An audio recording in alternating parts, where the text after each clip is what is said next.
pare che possiamo dare anche inizio, vita e via a questo nostro incontro. Intanto prendete pure posto.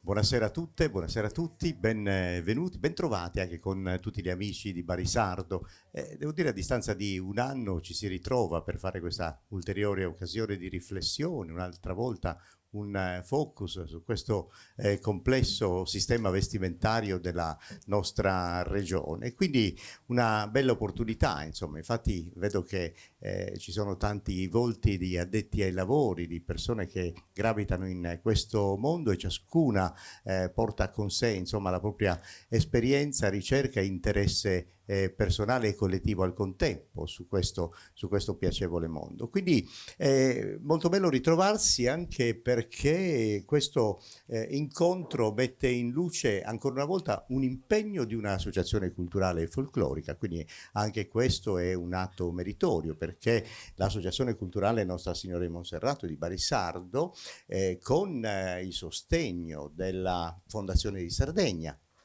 che è questa importante istituzione che nella nostra isola sostiene molte iniziative culturali, il patrocinio del comune di Barisardo e la referenza scientifica, la responsabilità culturale e scientifica di questo progetto del dottor Marcello Ferreri, con il quale avremo occasione di approfondire attraverso tutta una serie di elementi queste occasioni del convegno, partendo poi proprio dal bellissimo titolo, che è il corpo vestito, che lascia intuire già tutta una serie di attività, scuole di pensiero, immaginazione e anche studi scientifici in merito, ma appunto su questo avremo occasione di parlarne. E sarà una occasione non solo per fare una attenzione, dedicare un'attenzione particolare al nostro vestiario, ma in questo convegno, in questo incontro, proprio attraverso le riflessioni che sono state fatte,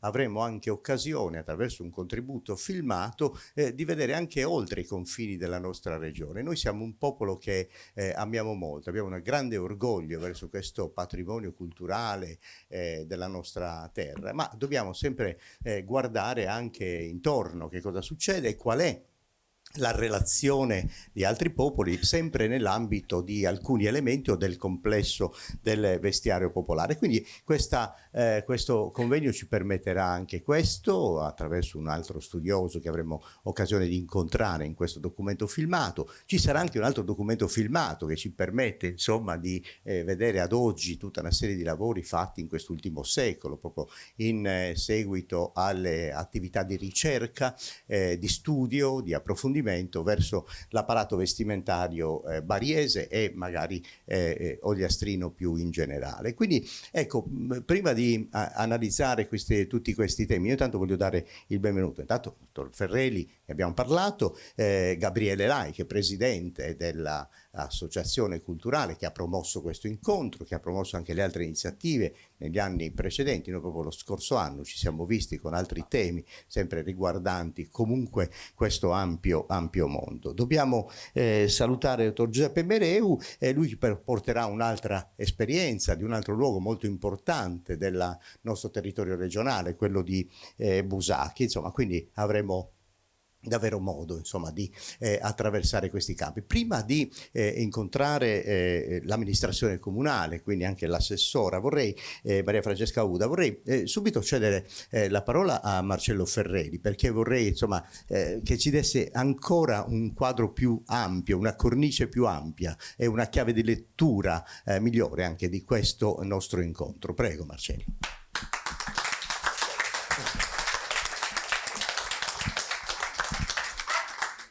Buonasera a tutti, innanzitutto, e grazie di essere venuti oggi.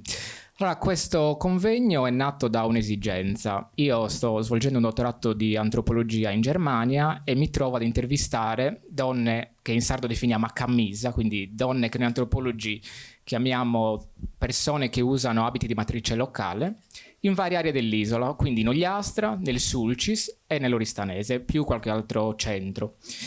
La finalità di questo incontro è far sì che tutto il lavoro di ricerca, in questo caso mio, non resti a livello accademico, ovvero a livello accademico abbiamo tante persone nel mondo che producono opere veramente interessanti, la maggior parte sono in lingua inglese.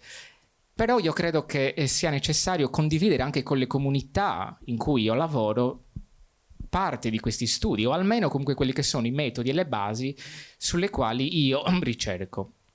Quindi io vorrei che oggi fosse proprio un incontro e un momento di dibattito dove ognuno si senta anche libero di intervenire, alzare la mano e dire comunque il suo parere o chiedere un qualcosa. E per fare ciò ho pensato a un convegno in cui la mia esperienza di ricerca fosse alternata ad altre esperienze diverse e di persone che provengono da studi anche diversi. In questo caso abbiamo Giuseppe, che è quindi uno storico, che parlerà di Busacchi, Gabriele, che ha fatto la sua ricerca come presidente dell'associazione, ed infine Jean-Pierre Gonidec, che è un bretone che lavora al Museo Dipartimentale di Quimper, il quale ci racconterà la sua esperienza di ricerca negli anni '80 in Bretagna.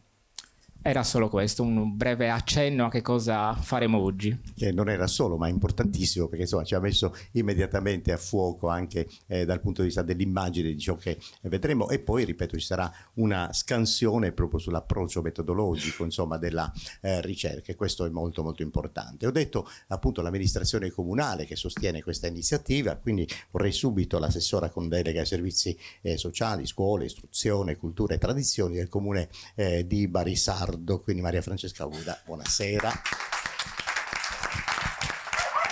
Salve a tutti, innanzitutto vi porto i saluti dall'amministrazione. Niente, volevo ringraziare Gabriele e tutta l'associazione per il grande lavoro che stanno portando avanti.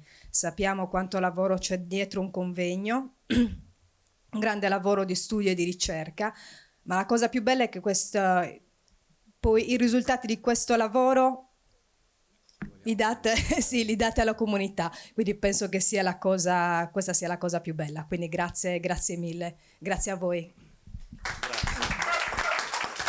Grazie infinite per questo sostegno. Beh, certo, con Gabriele lei sarà interessante, insomma, cercare di capire, insomma, questo lavoro di ricerca portato avanti da un'associazione che, tra virgolette, giovane, nel senso che nel 2016 cioè proprio mettono a punto, insomma, questa idea, questo insieme di volontà culturali, stabiliscono un nuovo sodalizio che, partendo insomma dalla consapevolezza che qui a Barisardo c'erano ancora tutta una serie di iconografia, di elementi, di patrimoni, insomma, del territorio, che permettevano, insomma, di come dire, poter ricostruire, recuperare l'ampio mondo, no, del vestiario locale. Quindi ecco, questa associazione è partita subito con questo intento, e evidentemente i risultati si stanno vedendo, sono estremamente piacevoli. Una associazione di grande riferimento non soltanto per la comunità bariese,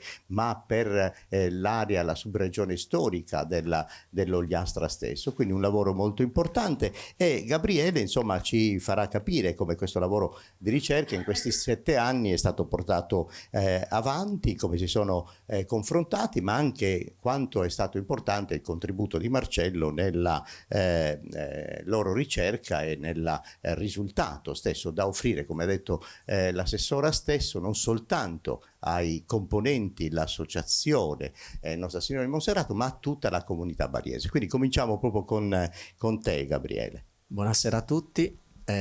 Come ha già detto Ottavio, mi chiamo Gabriele Lai, sono di Barisardo, per chi non lo sapesse. Sono anche il presidente dell'associazione Nostra Signora di Monserrato, associazione nata nel settembre del 2016. Innanzitutto vi ringrazio di essere venuti ad ascoltarci, e soprattutto vedo che siete anche in tanti, e questo mi fa notevolmente piacere.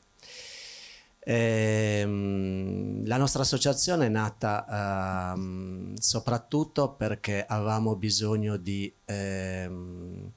trovare, ricercare, riproporre tutto quello che era il nostro passato in campo vestimentario. E questo è stato, vabbè, non nego, un duro lavoro anche di accettazione, perché comunque irrompere in un paese così, forse anche un po' a gamba tesa, facendo vedere delle cose, abiti che magari difficilmente qualcuno stentava anche a capire e a credere che fossero di Barisardo, però questo consapevoli che comunque le foto e quello che avevamo trovato negli armadi e nei cassetti delle persone che comunque ci hanno sempre ascoltato e ospitato, ci ha dato modo di comunque continuare a perseverare in questa strada, e oggi sono fiero di quello che ho fatto e che continuo a fare. Ovviamente dietro c'è una grande passione, perché altrimenti sono tante le volte che mi chiedo ma chi me lo fa fare, però alla fine non riesco, perché quando c'hai una passione dentro di te e la voglia di andare avanti, quella c'è sempre.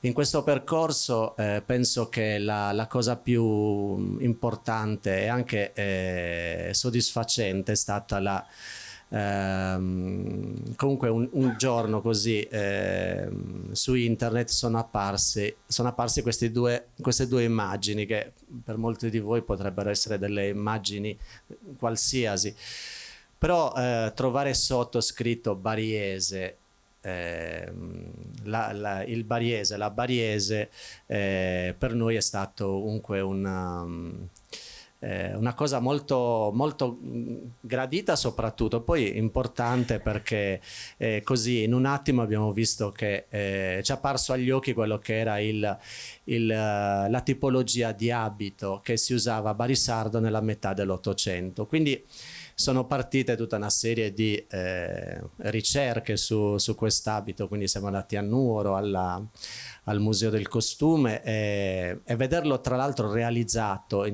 a caratteri comunque abbastanza grandi in una parete, quindi poter osservarne anche i minimi particolari dell'abito è stato ancora più interessante, perché poi nella fase riproduttiva dell'abito stesso queste immagini ci hanno aiutato. Ci hanno aiutato per il femminile, mentre per quanto riguarda il maschile lì ci siamo dovuti far aiutare da Ignazio, che con tanta comunque gentilezza e con tanto amore ci ha comunque aiutato nella riproduzione dell'abito maschile, perché comunque a noi totalmente c'è una tipologia di abito che non conoscevamo, mentre per quanto riguarda la donna comunque seppur quello che è arrivata oggi è voluto, comunque richiama tanto l'abito gliastrino, e comunque abbiamo avuto anche modo di capire che nella metà dell'Ottocento che l'abito comunque dei paesi di montagna era molto simile ai paesi di mare, anche come Barisardo, tra l'altro anche Lanusei, Tertenia. E poi soprattutto la testimonianza del Casalisangius negli anni 20-30 dell'Ottocento, dove comunque ci raccontano che a Barisardo, con una popolazione di circa 1700 persone, c'erano 275 famiglie e 250 telai. Questo ci fa capire di quanto poteva essere anche alta la produzione di manufatti tessili, sia in lino, perché comunque a Pranargia, nella zona di mare, ne cresceva tantissimo, sia comunque i manufatti in lana, tra cui anche l'orbace, comunque tutti elementi che ritroviamo in questi abiti, E quindi ci fa capire anche che questi abiti venivano riprodotti con i prodotti che si realizzavano in casa. Tra l'altro anche la pastorizia era molto comunque attiva, quindi anche questo ci fa pensare che si utilizzava il materiale per realizzare i capi. Ma poi a questa parte comunque del Casalisangiu si sono aggiunte anche le testimonianze di persone di Barisardo che precedentemente al ritrovamento di questi acquarelli ci avevano dato degli input che noi però non avevamo comunque capito, tipo la testimonianza di Grazia Todde, quando ci parlava di sua mamma, che quando morì, al momento in cui quindi la nonna di Grazia Todde morì, la mamma gli realizzò dei polsini spulanicas, fatti comunque alla moda del Novecento, quindi perché se noi vediamo il polsino della camicia della donna del Gessa è totalmente assente, cosa che invece nelle camicie del Novecento dell'Ogliastra, che un po' tutti ci invidiano, vediamo questa esplosione di pizzi, di ricami, che è totalmente assente invece nella camicia dell'Ottocento. Quindi noi all'inizio non avevamo afferrato bene cosa significasse questa cosa qua, però poi ci è ritrovato utile nel vedere la stampa del Gessa e capire che questa parte è stata aggiunta soltanto nel Novecento, mentre nell'Ottocento avevamo un polsino molto semplice chiuso con un bordino. A questa si aggiunse poi la testimonianza di Pierina Angius, che in un'intervista raccontava di come sua nonna aveva questa sorta di copricapo che lei diceva a Cappiao a Samuele Tortolì, nel senso che a Tortolì mettono il fazzoletto aperto in tutta la sua grandezza, cosa che non facciamo noi a Barisardo, però la particolarità di questo copricapo che era legato con un legaccio. Quindi io gli chiesi come mai aveva questo legaccio e lei mi ha detto magari perché erano poveri e non si potevano permettere dei ganci. E anche lì comunque questo passaggio non fu comunque non fu ascoltato bene perché per me non era importante, finché poi non ho capito che invece era importantissimo perché mi parlava del copricapo del Gessa.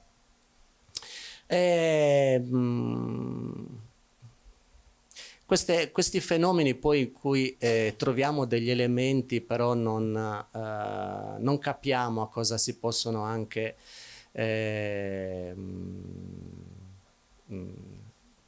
valorizzare, perché poi sono cose che capiamo magari in diversi momenti.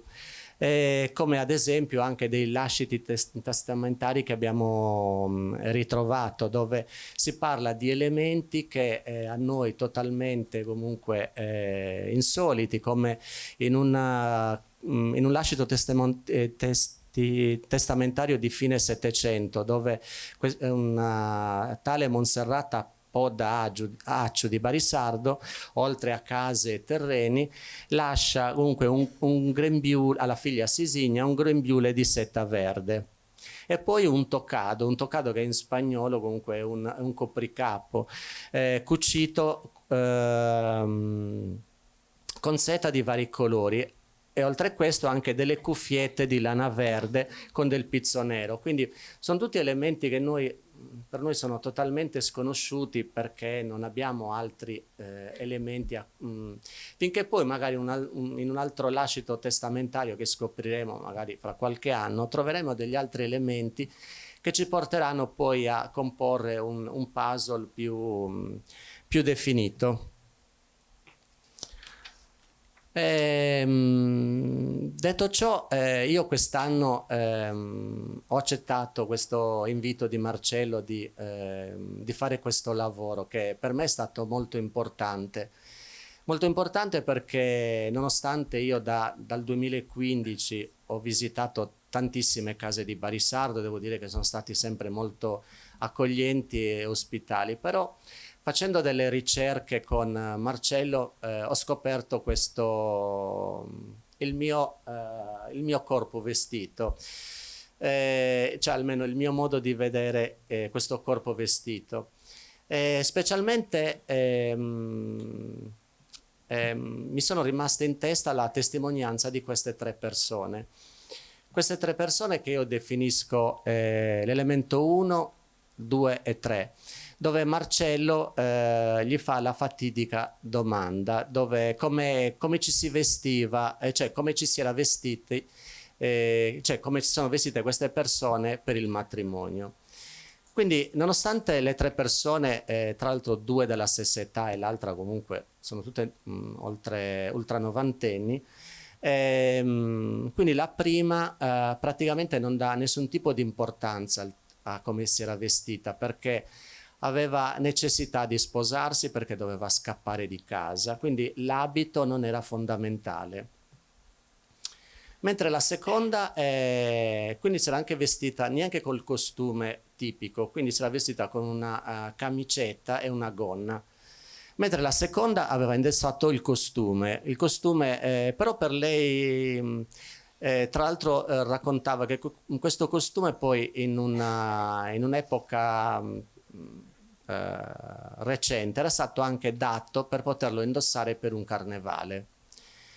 Si ricordava a malapena che era di color grigio, quindi di crespo color grigio.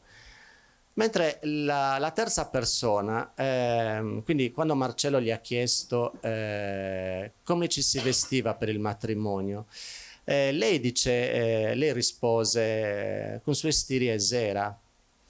Su stile sera e su scialle sera, però non porottoso, cioè nel senso qui c'è un'altra forma proprio di manifestare la propria volontà di vestirsi, quindi c'è anche una netta differenza dagli altri 2, dove lei proprio evidenziava non solo l'abito ma anche la tipologia dell'abito e il materiale impiegato. Questo per me è stato un modo diverso di vedere il modo anche di fare ricerca, e di questo devo anche ringraziare Marcello. Io ho concluso e vi ringrazio nuovamente, passo la parola a Giuseppe. Grazie ancora di essere venuti. Grazie a te Gabriele. Beh, abbiamo adesso da vedere un filmato, un documento filmato che è stato preparato, però è interessante il lavoro che è stato svolto, la dichiarazione stessa e la riflessione di Gabriele proprio a proposito del suo impegno sia personale che dell'associazione culturale stessa, insomma, perché spesso davvero fare ricerca, andare a recuperare dei modelli che sono stati gli elementi che hanno contribuito a creare quella moda del vestire locale, che poi appunto è diventata così importante perché attraverso quella moda, quel modello vestimentario ci si riconosceva, ci si ritrovava nella comunità, e quindi ecco che questo scattava una specie di elemento identitario, di riconoscenza, di riflessione fra le persone, perché avevano un modello di riferimento, una moda di riferimento, un segno di riferimento nella complessità del vestiario popolare. Quindi tutto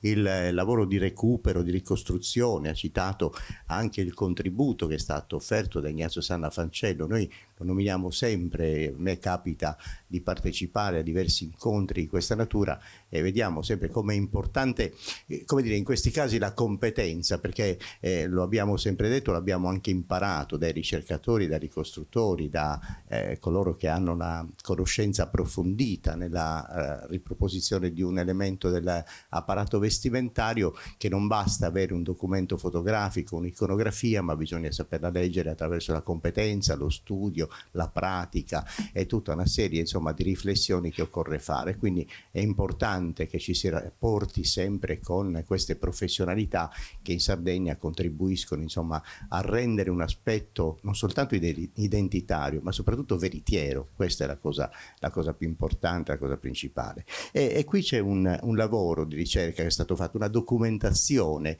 in questo mondo. Abbiamo sentito le interviste, la ricerca proprio sul campo, e qui ci sono, credo in un filmato stesso, dentro questo documento audiovisivo, proprio un secolo, no? Di moda e modelli, della sua evoluzione, delle capacità, come dire, di tutto quello che ruota intorno al vestire in un secolo della popolazione. Quindi anche l'evoluzione stessa diventa interessante, i modelli, i momenti della comunità, le capacità individuali di ciascuno. Insomma, dentro questo filmato ci saranno racchiuse diverse tipologie del vestiario, quindi sarà bello e interessante vederlo insieme.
estremamente interessante questo lavoro che ci ha insomma riportato un po' la moda comune nella sua evoluzione fino a un tempo anche piuttosto recente, soltanto 50 e passa anni fa, insomma negli anni 70, l'ultima delle versioni un po' di riferimento di tutta una comunità del vestire. Ma bella anche l'evoluzione, tutti i passaggi che abbiamo visto, di come pian piano è cambiato il gusto, di come pian piano ci si avvicinava anche a un modo di vestire più europeo, più ampio, che attraversava anche i confini del nostro territorio regionale. È interessante, certo, per gli addetti ai lavori conoscono bene queste tipologie, ma chi non frequenta questo mondo e è abituato a vedere la donna già vestita in questa maniera ha avuto oggi un'occasione, insomma, di conoscere meglio anche quella parte dell'abbigliamento dell'intimo, la conciatura, alcuni modi di mantenere raccolti i capelli, insomma tante altre cose che questo documento ci ha svelato. Adesso entriamo insomma ancora una volta in questa attività profonda della ricerca di quello che è stato, di quello che ha portato anche a questo che è uno dei tanti come dire, moduli di lavoro di Marcello Ferreri. Lui è antropologo, l'abbiamo detto, laureato in discipline demo-etnoantropologiche all'Università Sapienza di Roma. Sta facendo un importante lavoro di ricerca presso l'Istituto di Etnologia dell'Università di Goethe a Francoforte sul Meno, con un focus proprio sulla antropologia della moda, con questa tesi di dottorato sulla donne e abiti, quindi questo è un po' il suo lavoro recente. Processi di creazione identitaria, di stratificazione sociale in Sardegna. E ora un po' avremo modo di capire attraverso la sua relazione e illustrazione la ricerca sul campo che ha effettuato in Ogliastra, ma anche in altre, cioè come dire, con questa comparazione su altre subregioni storiche della nostra isola, su altre aree, su altre mode e moduli del vestire. Quindi le metodologie, il resoconto, le problematiche epistemologiche, quindi l'indagine critica, la metodologia delle scienze. Ecco, tutto questo sarà raccolto nella relazione che avremo modo di ascoltare dal dottor Ferreri. Prego Marcello. Allora, innanzitutto volevo ringraziare Loredana, Ignazia, Angela e Monserrata per essersi prestate a fare questo piccolo esperimento, no? Avete visto gli abiti quanto sono grandi, no? Una volta che devono essere indossati. Nel caso del mio intervento invece io vorrei partiamo da quello che è il ruolo dell'antropologo, cioè cosa fa un antropologo. La prima premessa che io ogni volta che faccio un convegno ribadisco e che anche oggi rifarò è che gli antropologi nel momento in cui studiano quella che è una determinata cultura materiale, ovvero delle cose, non possono non studiarla se non studiando gli soggetti che questa cultura materiale la utilizzano. Quindi la prima premessa è che io non posso fare uno studio degli oggetti senza i soggetti. Quindi dobbiamo fare un'operazione mentale, ovvero che nel momento in cui noi parliamo di oggetti e soggetti non ci basiamo su una sorta di scala, uno più importante dell'altro. Diciamo che noi antropologi diciamo che sono due polarità, quindi due insiemi che si creano a vicenda. Quindi ogni volta che io studio una cosa rimanda all'altra e viceversa. Questa premessa dovete tenerla adesso a mente per tutto il tempo del mio intervento, ma se no diciamo che l'intervento non potrebbe essere capito. E riguardo al ruolo dell'antropologo vediamo che una delle regole cardine degli antropologi in inglese è don't ask for meaning, ask for use, che vuol dire non chiedere il significato delle cose, ma chiedi l'uso delle cose. Cosa vuol dire? Che io non vado a chiedere alle persone cosa significa una cosa, ma chiedo alle persone di dirmi cosa fanno. Tramite quello che fanno io poi devo essere in grado di decifrarmi quello che è un determinato significato.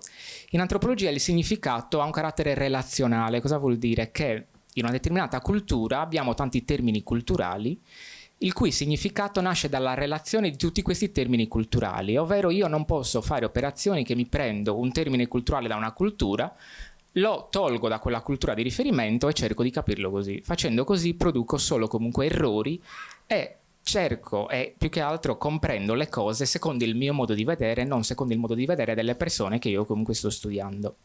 Latour, che è un antropologo francese, ci dà una definizione di cosmo che io ripropongo sempre, che è molto interessante, ovvero quando io studio gli individui, studio quelle che sono le loro credenze, quelli che sono i loro valori, quelli che sono gli utensili, quindi gli oggetti degli individui e gli abiti compresi. Però in questo studio io non posso fare una selezione di ciò che a me mi sembra più interessante, ciò che invece secondo me è meno interessante.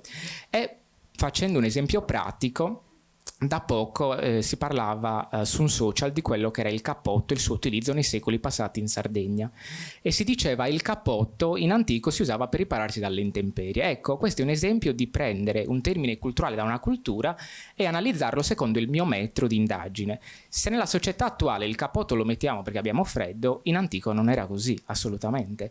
Il cappotto veniva indossato in contesti di gala. La Deledda ci dice per i nuoresi che al nuorese né d'inverno né d'estate manca mai il cappotto. E stessa cosa vale per gli scialli. Avete visto questo scialle di seta bellissimo, si chiama suscialla a fascino, gliastrino. Spesso si dice lo scialle si usava in periodi invernali, ovviamente non è niente di tutto ciò. Lo scialle era utilizzato per fare lusso, si usava spesso per sposare e in alcuni paesi addirittura era utilizzato sempre per andare in chiesa, sia lo scialle di seta ma anche il suscialle di bè, quindi lo scialle di lana. Quindi vedete che se io prendo un termine culturale da una cultura, me lo analizzo in base al mio metro comunque di valutazione, non sto rendendo giustizia a quella cultura, ma sto facendo un'operazione fine a se stessa. Seconda cosa è che io sto facendo antropologia a casa. Cosa vuol dire? Che io sto facendo antropologia in un posto in cui sono nato. Mie nonne vestivano come quelle donne che avete, come questa ragazza che avete visto nel video. Quindi l'antropologo si basa su un processo di onestà intellettuale, cioè io non mi presento come un tedesco che è arrivato, che non capisce niente e quindi faccio finta di non sapere niente. No, non ci lavora così, anche perché io ho deciso di svolgere le interviste interamente in lingua sarda. Io parlo villagrandese, ma essendo mio padre di Arzana, ogni tanto diciamo che qualche parola arzanese mi esce. Però ciò che è importante è che io nel momento in cui mi siedo con le donne o con le persone con cui intervisto, ovviamente racconto di me, quindi loro sanno con chi stanno parlando e sanno anche da dove provengo. E a questo proposito volevo spiegarvi che in antropologia un aspetto fondamentale che in inglese si dice è obbligatorio utilizzare dei native terms. Vuol dire che io devo essere in grado di conoscere quello che è il linguaggio utilizzato all'interno della comunità di riferimento per poter comunicare con la stessa. E qua abbiamo un esempio, questo è un pannello esplicativo del Museo del Costume di Nuoro, dove troviamo da una parte c'è scritto tessitura piana in diagonale e dall'altra tessitura piana con trama a vista. Se io ho una donna che sa usare il telaio, perché mi è capitato molto spesso di lavorare con donne che sanno utilizzare il telaio, anzi in sardo in Ogliastrino si dice aestie telargiu, che vuol dire alla lettera, è molto poetico, vestire il telaio, vuol dire montarlo. Vestire il telaio non era un'operazione che sapevano fare tutte, molte sapevano tessere e filare, ma come si dice, montare il telaio era un'operazione che facevano poche donne che venivano spesso chiamate. Se io ho una donna che sa sia tessere o che comunque sia montare il telaio e gli do questa definizione, ovviamente la donna non sa di cosa stiamo parlando. Se io invece utilizzo le parole che sono, una è arbaci, che è la tessitura piana in diagonale, e l'altra è sunundente, che è la tessitura piana con trama a vista, iniziamo a capirci.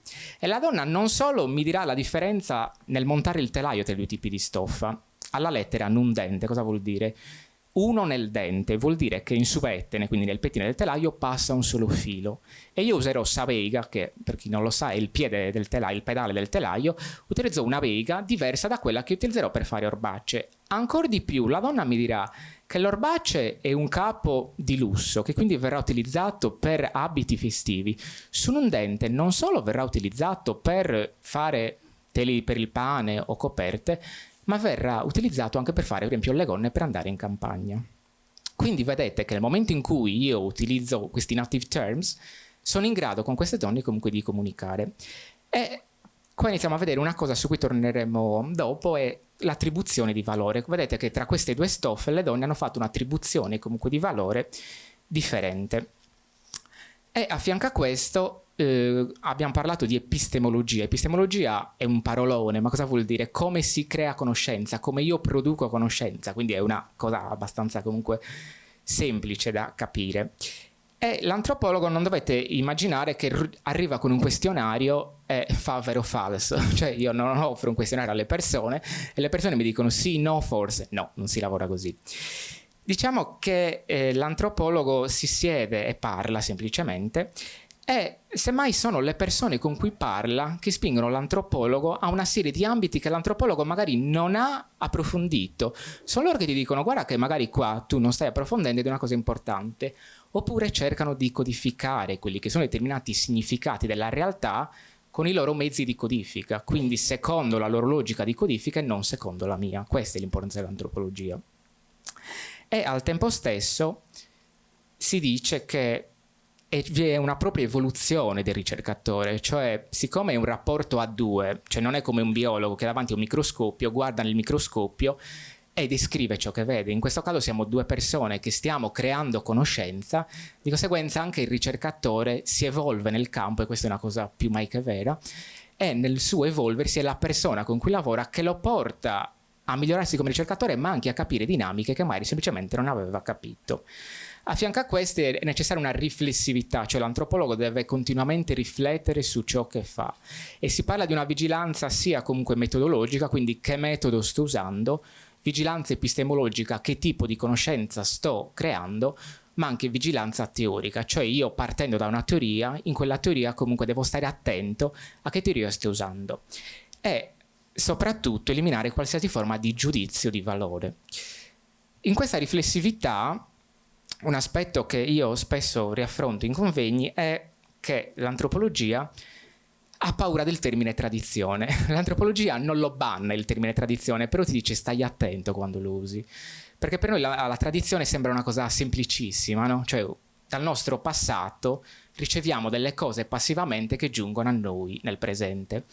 L'antropologia ti dice no, stai attento, non è così, sei tu nel presente, perché il passato ormai si è concluso, che vai nel tuo passato a ricercare cose, e in questo ricercare cose devi stare attento a non fare operazioni di selezione, anche inconscia, cioè nel momento in cui io voglio dimostrare che l'identità sarda è così, magari vado a pescare cose, però pesco quello che voglio, ci sono altre cose che magari inconsciamente o consciamente non pesco, quindi ti dice attento. La tradizione potrebbe essere un prodotto della modernità ed è un'appropriazione selettiva di quello che è il tuo passato. Quindi ti pone in una sorta di paletti ti dice stai in guardia quando usi questo termine. E in questo caso degli abiti vediamo che se io parto già ponendo delle barriere, cioè spesso il termine costume è stato criticato, quindi adesso noi lo usiamo. E se io nel caso di questi 4 abiti inizio a mettere paletti, dove inizia il costume e dove finisce, secondo me sto già facendo un giudizio di valore. Cioè io al momento in cui mi approccio alla ricerca non devo arrivare già con un esito che ho pensato, ma devo lasciare comunque campo libero a quello che faccio. E soprattutto io ti dico che criteri stai usando per definire ciò che è costume e ciò che non è costume. Ad esempio, che criterio potrei usare? Potrei usare il criterio che gli abiti devono essere cuciti in loco. Tutti i 4 abiti che abbiamo visto sono abiti che sono stati cuciti a Barisardo, quindi non sono abiti che provengono da fabbriche. L'utilizzo di stoffe prodotte in loco, in questo caso non c'è una stoffa prodotta in loco, perché in questi abiti non c'è né orbace né lino, quindi non c'è neanche una stoffa prodotta in loco. E altro criterio per usare è l'arcaicità. Ma che cosa vuol dire arcaicità? Cioè l'Ogliastra di per sé ha tenuto un abito molto più arcaico di altre zone, perché in Ogliastra Sagamisa resta centrale nell'abito, mentre altre zone si sono evolute in modo tale che le camicie sono state completamente comunque dismesse. Di conseguenza, nel mio caso, io credo che sia necessario, parlando comunque di abiti, per un attimo sospendere qualsiasi forma di giudizio, qualsiasi forma di paletto, dove inizia, dove finisce. No, a noi non interessa questo, stiamo facendo altro. L'abito. E adesso invece entriamo un po' in qualche definizione di antropologia della moda più a fondo. Allora, l'antropologia della moda... sì, vai tu, andiamo. L'antropologia della moda ci dice che ogni abito è pensato per un determinato comunque spazio, cioè l'abito è pensato per essere usato in un determinato luogo, è pensato per una determinata occasione, e d'altra parte l'abito ha un'aspettativa sociale, cioè l'abito al momento in cui indossato produce un'aspettativa sociale. Al tempo stesso l'abito incorpora una normatività sociale, cioè l'abito di per sé incorpora delle norme sociali, e questo a Barisardo abbiamo lavorato ad esempio sulle caviglie. Tante volte abbiamo parlato con le donne fino a dove deve arrivare la gonna, e quindi vedete che in questo caso gli abiti così antichi, le caviglie non si vedono, perché le norme sociali del tempo prevedevano che era una cosa che le persone non dovevano comunque mostrare. Ovviamente, cosa importante, le norme sociali chi le fa? La società, no? La società è fatta di individui, quindi la normatività sociale si basa sulle relazioni sociali, e le norme sociali devono avere due aspetti per poter stare in piedi, che sono la fiducia nella norma sociale e l'appropriatezza della norma sociale. Se la fiducia o se l'appropriatezza della norma sociale viene meno, cosa succede? La norma sociale cade, qualunque sia, e la società muta. Avete visto negli ultimi abiti che le donne non hanno alcun problema a mostrare la caviglia, no? Perché la società non prendeva più questa norma comunque sociale. E nel caso di questi abiti così lontani, qua siamo nel 1890, nel caso di Barisardo, da là a 10-20 anni quest'abito scomparirà dalla circolazione, quindi non vedrete gente vestita così ancora in giro. È importante capire che queste società così lontane da noi, che a noi adesso sembrano vicine, erano totalmente diverse dalle nostre, quindi è necessario uno studio di quella società totalmente differente. E ancora di più, noi spesso abbiamo una familiarità apparente, cioè cosa vuol dire? Che noi ci sembra di capire una determinata società anche vicina a noi, ma abbiamo un'apparenza di conoscenza di quella società. Nel momento in cui andiamo a fondo e andiamo a scavare, tante cose non le sappiamo, e tante cose che ci sembra di sapere non sono comunque come le immaginiamo. E quindi nasce la necessità, come non mai, di collocare gli abiti a livello comunque temporale. Qua siamo nel 1890, a Barisardo, Villa Grande, che ha un abito non così ma simile a questo, nel 1990, quindi 100 anni dopo, ancora le donne, qualche anziana, portava questa tipologia comunque di abito. Secondo abito. Seconda cosa, l'abito ha un potere comunicativo, che non è non verbale, cioè l'abito comunica qualcosa però a chi è in grado di leggere quell'abito. Questa è una cosa importante, cioè una comunicazione non verbale, però per le persone che hanno i mezzi di leggere quell'abito. Ad esempio, una donna di Barisardo ai tempi avrebbe capito, guardando quest'abito, che questo era un abito del ceto abbiente, perché questo scialle ovviamente era uno scialle costoso e, come ci hanno detto durante le interviste, solo poche persone potevano permetterselo. E ci porta anche un'altra riflessione.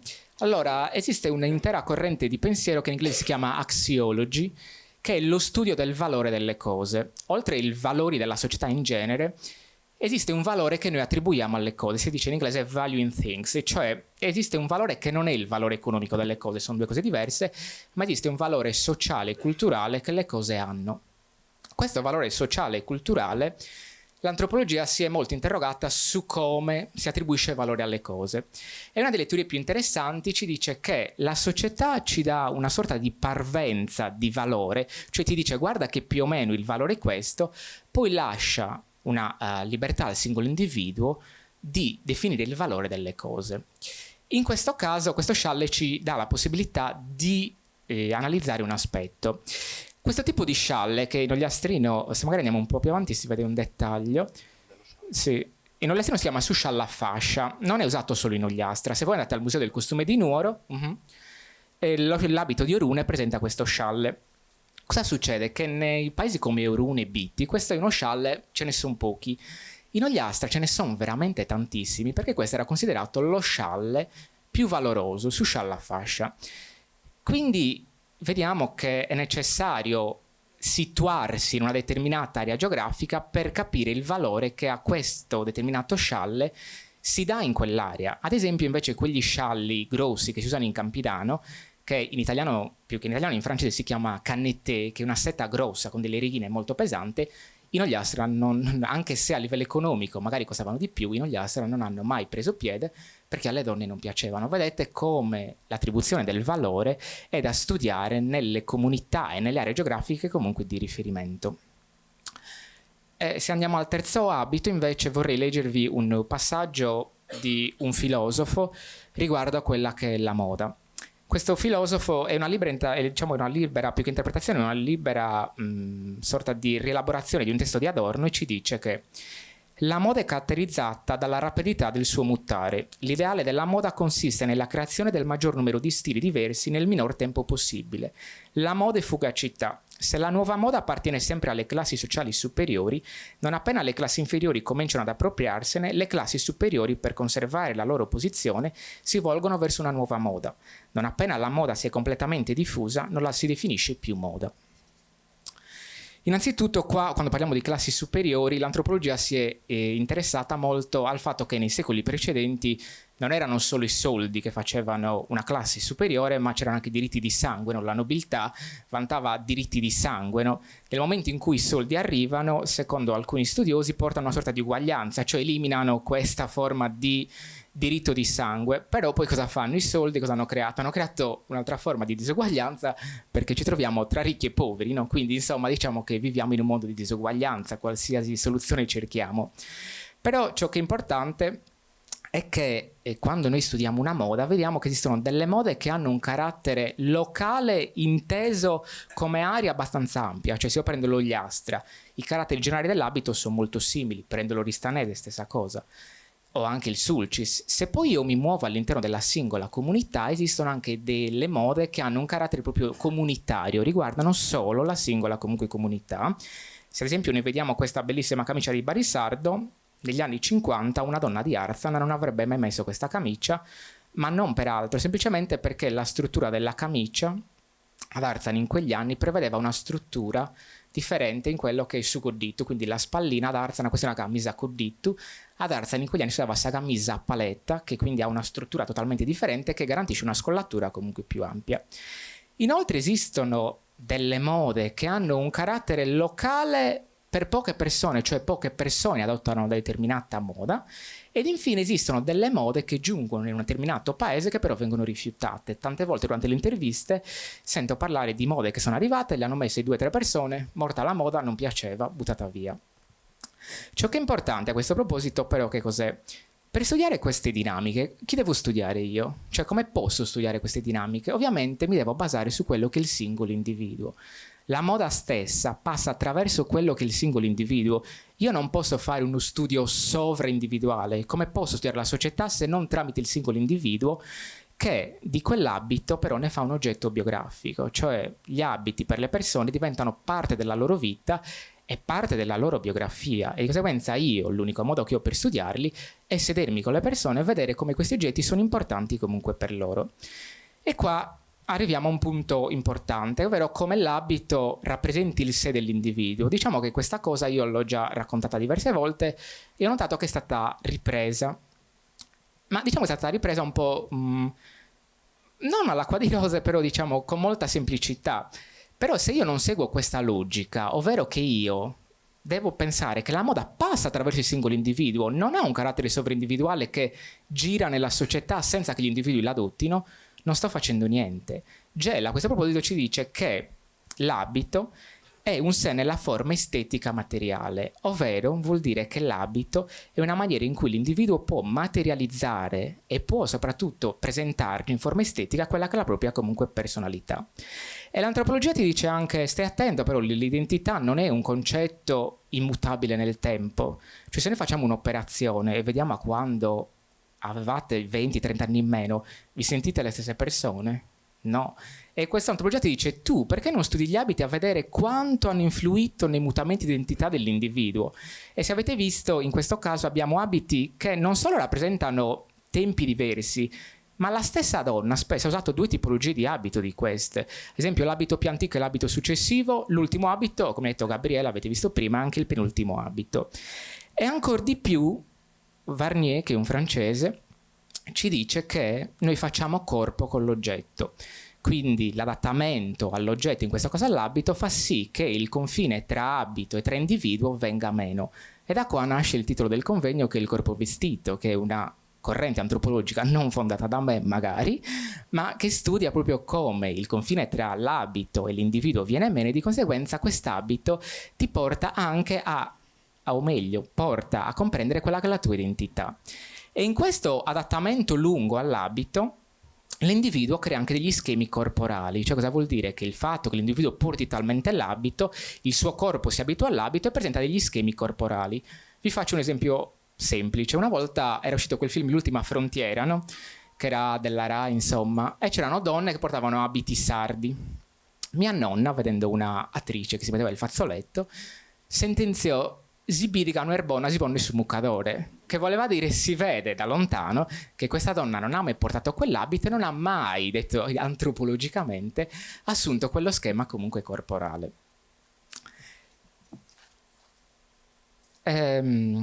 Io credo che oggi, nel mio caso, piuttosto che parlare di conclusioni, che in antropologia non si parla di conclusioni, si parla semmai di riflessioni approfondite, ho voluto fare un intervento che invece partisse dalle basi di quello che fa un antropologo, no? Per far capire come un antropologo si approccia all'argomento e soprattutto anche come l'antropologo ha un modo diverso di ricercare da altri tipi di figure, no? Questo quindi è il mio modo di ricercare a livello comunque antropologico e in futuro, se avrete voglia e tempo, se pubblicherò, potrete leggere più approfonditamente dettagli di questa trattazione. Grazie a tutti.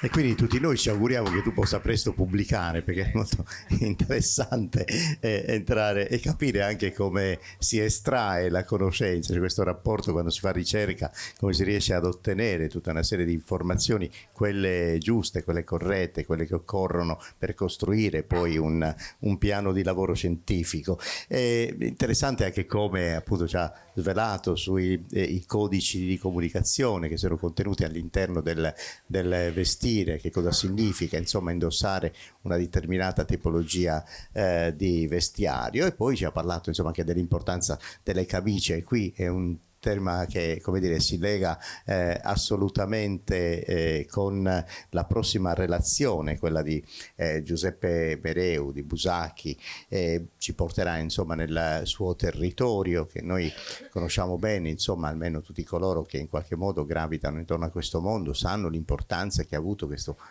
centro per il fatto di aver avuto come dire, modo di vestire senza soluzione di continuità fino forse anche oggi stesso. Ancora oggi qualche donna indossa anche quelle tipologie comunitarie della moda del vestire busachese, e poi certo ha contribuito anche l'interesse da parte della comunità nella costruzione di un museo apposito, insomma di tutta una serie di attività che sono state molto utili, no? Per dare un contributo ulteriore di conoscenza su questo mondo. Giuseppe Mereu, che ha svolto insomma un dottorato di studi storici ero-mediterranei dall'antichità all'età contemporanea presso l'Università di Cagliari, l'Università degli Studi di Cagliari, e tra l'altro ha seguito un progetto di ricerca interessante, svolto allo studio della criminalità come dire, nel banditismo e nella giustizia in Sardegna, magari nell'area più settentrionale dell'isola tra il Settecento e l'Ottocento, però insomma la sua attenzione, anche la sua passione è andata anche verso la storia, l'etnografia, e questo è appunto uno degli esempi, e ha compiuto innumerevoli ricerche sia come dire d'archivio che quelle ricerche sul campo, che ci portano poi oggi ad avere ancora così tanto materiale, tanta documentazione del vestiario popolare della Sardegna. Lui ci farà proprio un esempio di questa ricerca sul campo, col focus ovviamente a Busacchi, le camicie, quindi tutto questo mondo femminile e questa ricchezza che spesso vediamo soltanto a tratti perché coperta da altri elementi del vestiario, ma sappiamo quanto è significativo, quanto è importante, quanto è variegato, quanto significa nella complessità più ampia dell'intero vestiario della donna. E quindi entriamo insomma in quest'altro aspetto, quest'altra dinamica di conoscenza con Giuseppe Mereu. Prego. Grazie Ottavio, io volevo ringraziare innanzitutto Gabriele e tutta la comunità di Barisardo per aver reso possibile la mia presenza qui, Marcello, e insomma da ciò che loro hanno detto non ho preso appositamente una penna e non ho preso appunti, perché Di solito passo la maggior parte del mio intervento, quando capita magari di fare da relatore in convegni simili, a commentare ciò che coloro i quali hanno parlato prima di me hanno detto. Però mi sono rimasti impressi due momenti: il video che ci ha permesso di sperimentare proprio il concetto di moda, come un abito nella stessa comunità cambi e come risponda a quella che la società di quel tempo era, perché delle volte per chi fa ricerche, chiunque si sia avvicinato alla ricerca, ci siamo sempre ritrovati di fronte a persone che ti dicono ma è sempre stato così, quello non è del nostro paese, chissà come ci è arrivato, quindi le classiche, come dire, conclusioni della domenica, io dico, quindi del tempo libero, senza minimamente, sì, mettendo quei paletti, quelle colonne di cui parlava Marcello, quello è costume, quello non è costume, se ce l'ha così è perché non aveva i soldi per comprarlo. No, diciamo che ricercare sull'abito tradizionale è una cosa seria e bisogna appunto approcciarsi senza il minimo paletto e senza rischiare di cadere nel far dire all'eventuale intervistato, qualora si facesse un'intervista, quello che ti vuoi sentir dire, o prendere le argomentazioni o i fattori di quella determinata ricerca che a te interessano per dimostrare la tua tesi e non, come dire, prenderli in considerazione degli altri. Ed è questo, insomma, è importante formarsi in questo senso, nel senso, quando si vuol fare una ricerca, le questioni sono due: o ci si forma attraverso un percorso di studi serio, come può essere l'antropologia, la storia e tanti altri percorsi che si possono insomma percorrere, oppure ci si affida a qualcuno di competente che ti indirizzi verso quel tipo di come svolgere quel tipo di ricerca. Io, prima di parlare delle camicie di Busacchi, ho preparato tutta una serie di slide, di diapositive. Nella prima non voglio parlare assolutamente di fonti, perché chi fa ricerca sa bene quali siano le fonti che vanno toccate, che vanno prese in considerazione quando si fa una ricerca, quindi le fonti d'archivio, le stampe e i quadri, i disegni vari, le fotografie, i manufatti originali e le interviste. Quello che manca, secondo me, spesso e volentieri, quando benvengano le ricerche, benvengano le ricostruzioni, io dico sempre, quindi già l'input di iniziare una ricerca e il voler dare, riconsegnare a una comunità qualcosa che fa parte della sua storia e cultura, e quindi benvenga davvero, però va fatto con serietà. Delle volte da persone, io mi sono occupato solo ed esclusivamente di Busacchi, perché è la comunità dalla quale provengo, e essendomi prima laureato in lingue e poi specializzato in storia, è un percorso un po' strano, comunque ho cercato di attingere ai metodi di ricerca della linguistica e anche dell'etnografia e poi quelli della storia, per cercare di fare il lavoro nel migliore dei modi. Gabriele alla fine del suo intervento ha detto: vedevo le cose in un determinato modo, poi grazie a tutta una serie di cose ho cambiato il mio punto di vista.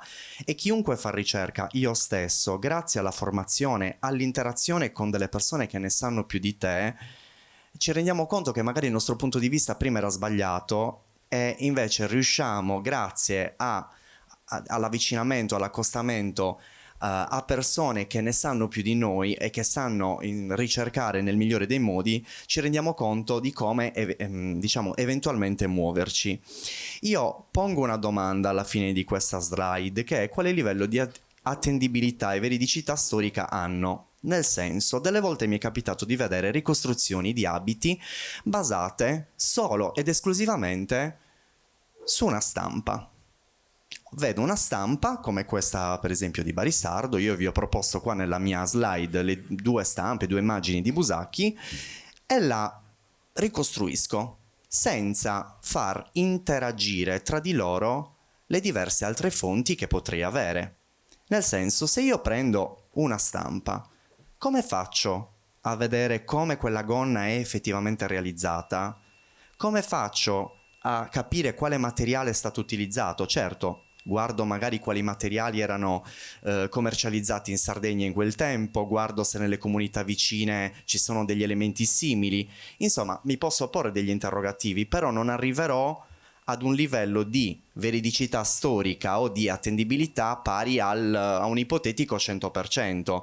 Ora, ci sono comunità che magari hanno come a disposizione solo una stampa, ben venga la ricostruzione, però da chi la ricostruisce mi aspetto è una stampa, è una ipotesi, è un prototipo, è quello che siamo riusciti a fare e non c'è altro, e non una conclusione affrettata perché voglio fare in fretta un abito perché ne ho uno in più del paese vicino. Spesso capitano queste cose, quando invece magari posso andare semplicemente nell'archivio diocesano, storico, o vado da chi ha documenti originali, perché spesso e volentieri a Busacchi capita che ci siano nelle case documenti originali del 700 e dell'800, controllo e vedo magari in un atto notarile, in un lascito testamentario, che nello stesso periodo di riferimento di quella stampa, supponiamo nel caso della vedova, quindi sto parlando della figura nel riquadro stampe, quadri, disegni, vestita di nero e il fazzoletto arancione, si parla di 1820 circa.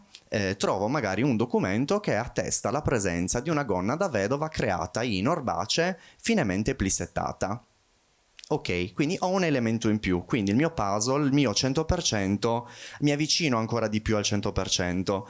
Però con l'intervento di oggi io vi voglio, come dire, introdurre ad un mondo che è quello del vestiario e nel mio specifico a quello delle camicie, che è più complesso di quanto crediate, perché la dicitura finemente plissettata in un documento d'archivio, che cosa vuol dire?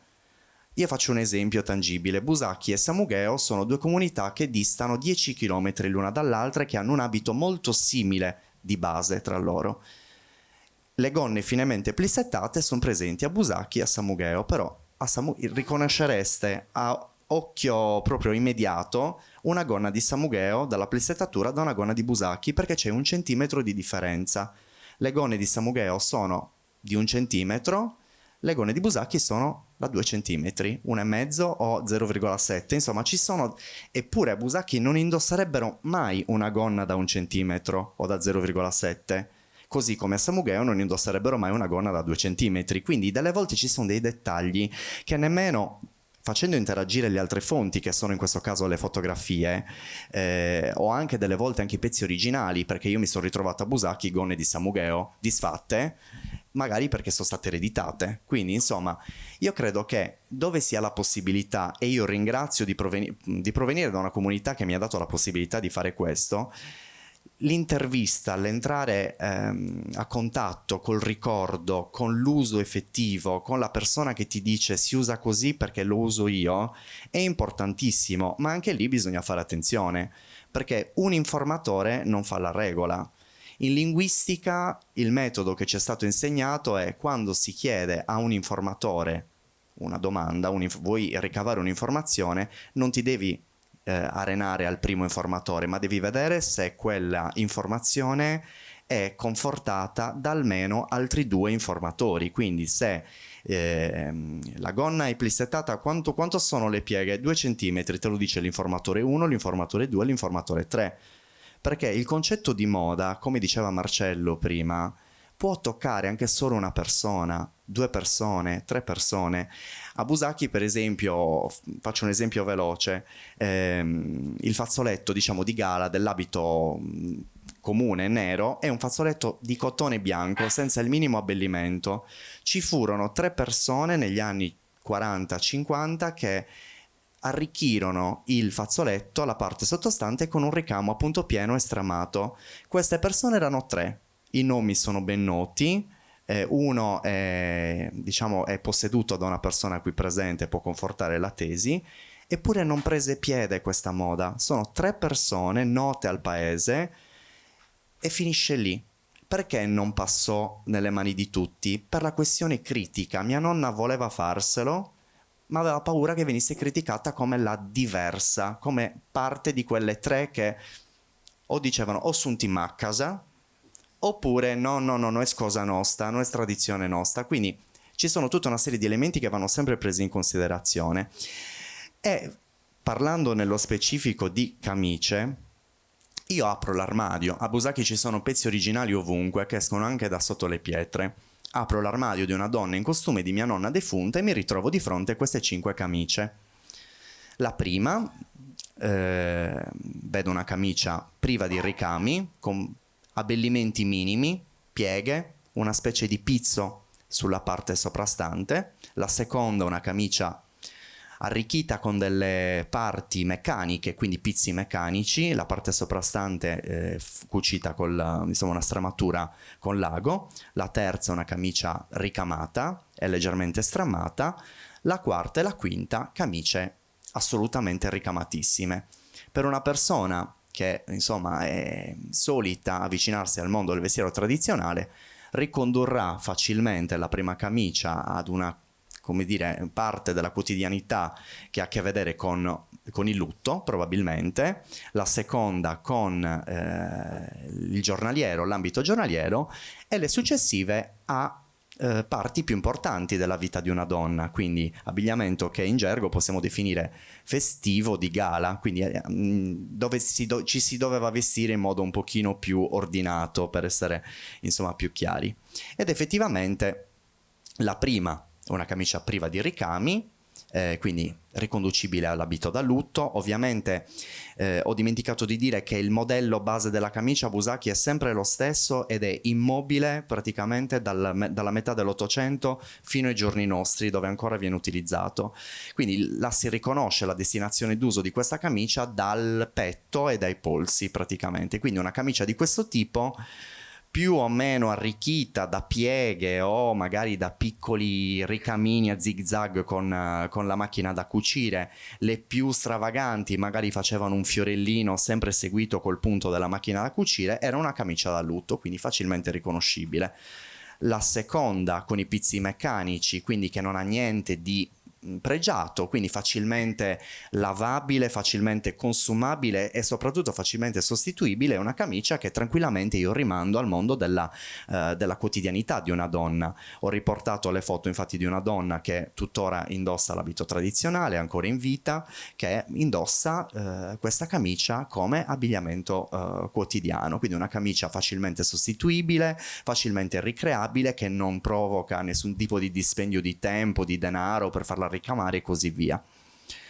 La terza io la annovero tra le camicie non ricamatissime e che chiamo una camicia per l'ambito settimanale domenicale, quindi quando si usciva di casa e si doveva essere un pochino più eleganti, più ordinate, quindi penso alla situazione della messa settimanale, della messa domenicale, o l'andare a fare una visita di cortesia, la visita dal dottore fuori dal paese, quindi una camicia ricamata di tutto rispetto, che però non ha niente a che vedere con le ultime due che vi ho mostrato, che sono due camicie che a livello di punti di ricamo e di complessità del ricamo sono assolutamente identiche, ma vi premetto già che una è più importante dell'altra, perché la comunità l'ha decretata come più importante dell'altra. Quale delle due è la più importante?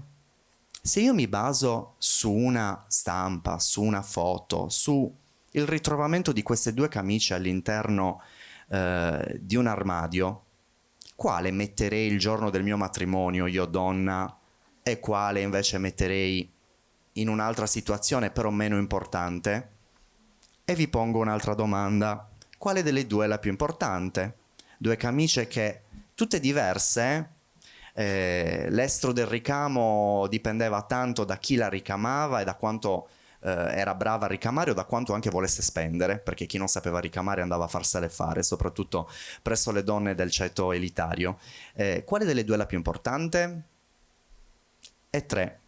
Qua si evince forse maggiormente, però sono due camicie di due epoche diverse. Quale delle due è la più importante? Probabilmente, se torniamo alla prima slide, mi direte la camicia di sinistra. Nella seconda quale? Sinistra. Nella terza? Destra. Allora, avete azzeccato nella prima, avete azzeccato nella seconda.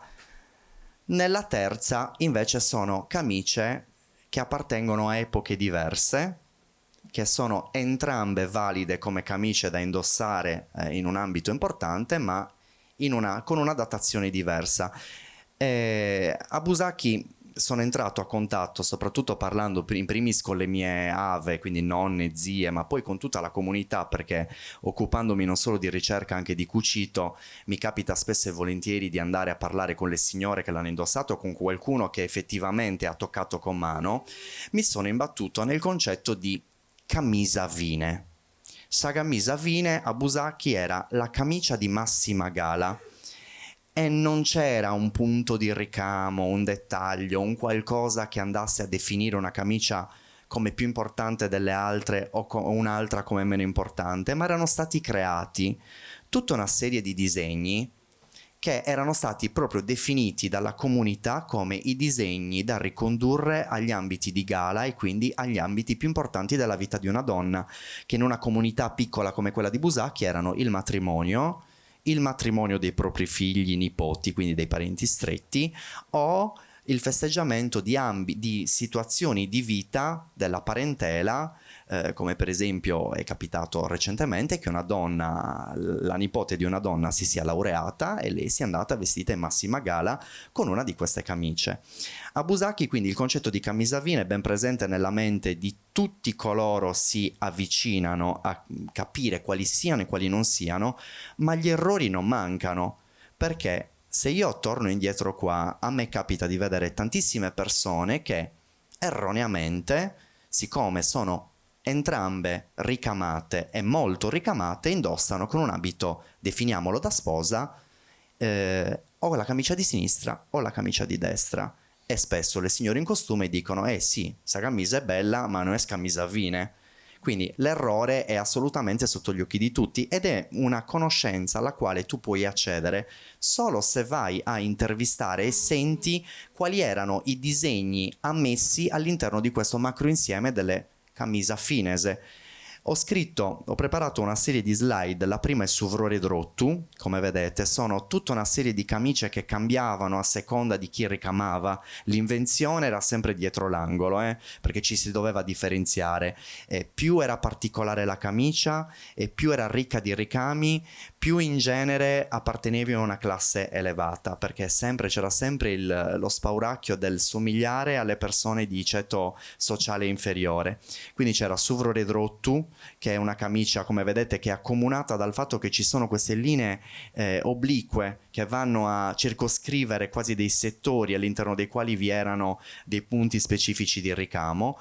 Il secondo Saide, ve ne ho presentato 2, ma ce ne sono tantissime. A volte in questo disegno interagiva anche la spiga e quindi si creava Saide e si spiga, dove era magari più presente la spiga e meno presente Saide, e penso sia chiaro a tutti, è la vite, quindi venivano personalizzate. Vi era poi Sor Rosa, quindi con queste grandi rose, questi grandi fiori stramati al loro interno, e poi a partire dagli anni 70, quando la mano delle ricamatrici entrava a contatto anche semplicemente con le riviste di ricamo che arrivavano, andò a creare tutta una serie di disegni particolarmente, come dire, elaborati, che non hanno preso purtroppo un nome, ma che hanno preso tantissimo piede negli armadi e nei guardaroba delle busacchesi, e hanno questa struttura insomma simile, che presentano delle margherite, dei tulipani, dove a essere protagonista è la stramatura,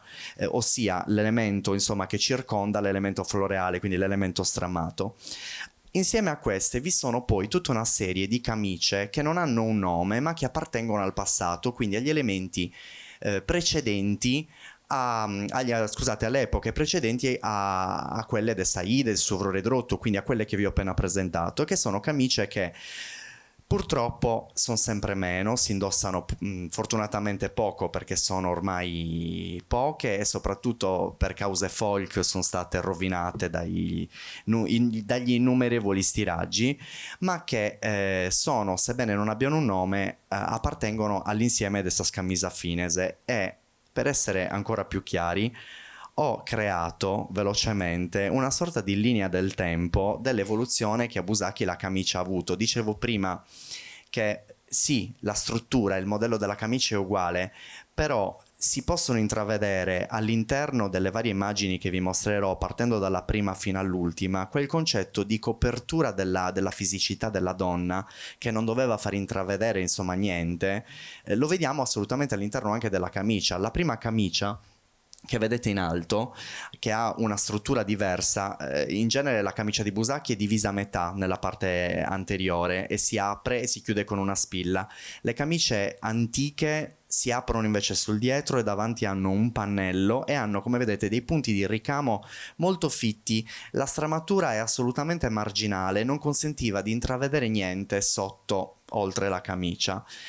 Pian piano ci muoviamo nella seconda camicia in basso, su una camicia che risulta ancora chiusa, nel senso è attaccata, non la si può aprire, ma c'è un'apertura nella parte sottostante e la stramatura, come vedete, è sempre marginale. Continuiamo poi con lo stesso stile di ricamo nella camicia numero 3 che è in alto, che però risulta sempre bipartita nella parte anteriore, e lentamente la camicia si evolve sempre di più da un punto di vista del ricamo, per poi arrivare alle ultime che vi ho visto, attraverso le quali si intravede o si vede anche troppo delle volte la classica maglia rosa che le donne anziane utilizzano ancora oggi a Busacchi, ma che nelle comunità più conservative che le comunità più conservative hanno visto. E io mi dico, e mi sono chiesto varie volte, proponendovi insomma diverse stampe, come faccio, valutando solamente una stampa, a capire quale camicia devo andare a utilizzare nella stampa numero 1, nella stampa numero 2 o nell'immagine numero 3? Come faccio a capirlo? Se utilizzando una foto d'epoca riesco, avendo i pezzi originali, ad arrivare a capire quale sia la camicia da utilizzare, giornaliero, vedova, in questo caso, tra le tre, quale devo utilizzare trovandole all'interno del mio armadio? La cultura passa attraverso le fonti, in questo senso. Le fonti devono interagire, ma il mio intervento voleva solo farvi vedere come in una comunità che grazie al cielo ha conservato pezzi originali, donne in costume che testimoniano, fonti d'archivio, immagini, come fosse complesso il mondo dell'abbigliamento tradizionale, come la comunità andasse a scegliere determinati disegni per propria iniziativa, come i disegni più importanti di altri, alla parità di alcuni punti, e come le camicie si evolvano, come si evolve la società stessa. E quindi il mio auspicio è che chiunque insomma si appresti alla ricostruzione di un abito, al volersi riappropriare di una parte del proprio abito, si formi o si faccia seguire da persone che hanno avuto prima di loro una formazione, che comunque sappiano approcciare a questo genere di ambito, a questo genere di ricerca. E con questo vi ringrazio.